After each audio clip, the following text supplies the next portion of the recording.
author of a book called Sowing Seeds for America's Roots.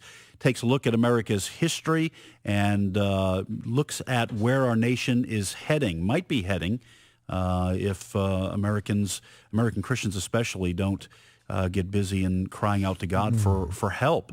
Don, welcome to the program. Oh, thank you. What do you do, Don? It's quite an honor. Well, thank you. We're glad to have you on. Found your book very interesting. Tell our listeners what you do.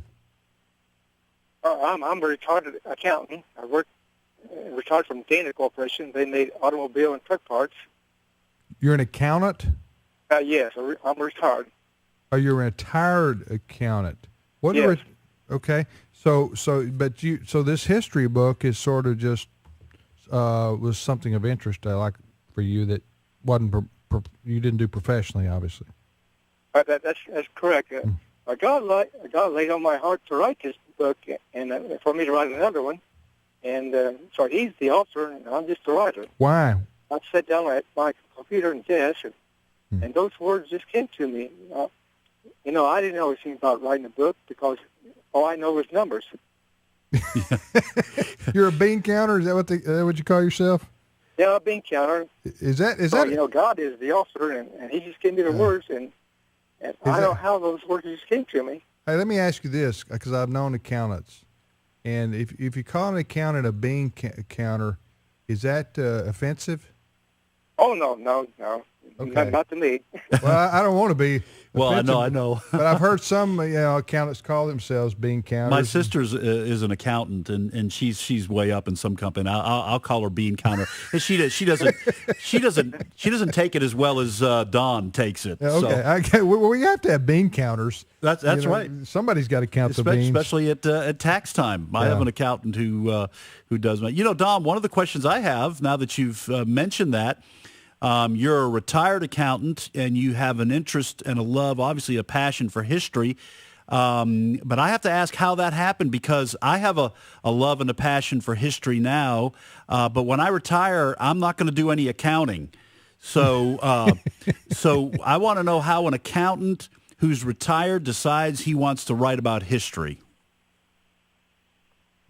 Well, like you said, God laid on my heart to write this book, and did you always have a love for? I'm concerned about my country because it's changing so fast that people's not aware of it. And I just want to, I want people to read my book and learn something about the country where it's been and what is happening to it, and we need to pray for our country. Did you always have, even while you were an accountant, did you always have a love for history? I mean, is that something that you continued to read even as you had your career? Did you have? Not really. My field was accounting, and so I stuck with that and the business world. Okay. Well, listen, where's your book available, Don? Well, it's available through Amazon.com and also through Take Publishing Company and bookstores like Barnes & Noble. Of course, I have some here at my place here where I live, and I'm living in assisted living, and so it's easier to write a book than it is to sell them. Yes, I understand that as an author myself. Don W. Robertson, he's written a book called Sowing Seeds for America's Roots.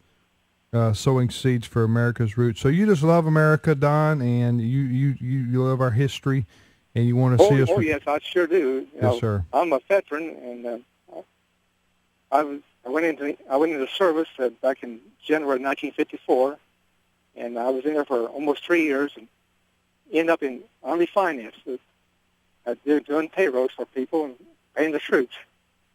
Okay. In the Korean War? No, this was after the Korean War. I went in 1954, or January 1954. Well, when was the Korean War? Was 50 to 52? 53, I think. 50. Yeah, I believe it started in 1950 and ended in sometime in 1952. Okay. Well, listen, we so much appreciate what you've done here. With the covering, especially the aspects of American history that are often lost in the textbooks today and in many history books. Did Don, you did this primarily so that Americans would learn their history and understand where we came from, with an eye towards revival. You have a quote from 2 Chronicles 7:14 on the back of the book. So you hope that this will inspire people to take a fresh look at history, but for Christians to begin to pray for their country. Is that the goal of the book? Oh, yeah, that's 100% correct. And we do need to pray for our country. I go to a church here in Cookville, Tennessee, called Colonial View Baptist Church, and the preacher there, he got on the bandstand, and he had the people in Putnam County here put "In God We Trust" on the courthouse, all four sides, in great big letters. Well, so we need to pray for our country. Yes, sir. Well, listen, Don, we thank you for your service to our country and for writing this book on history, Sowing Seeds for America's Roots. You sent it to us, and we got it, we read it, and we want everybody to know about it. And we thank you, sir, for your being on with us this morning. Well, I do appreciate it, and God bless, and many happy trails to you. Thank you. Thank you. Thank you. Wonder what generation he's from. Happy trails. Happy trails. Yeah, that's right. So this is Sowing Seeds for America's Roots, Don W. Robertson.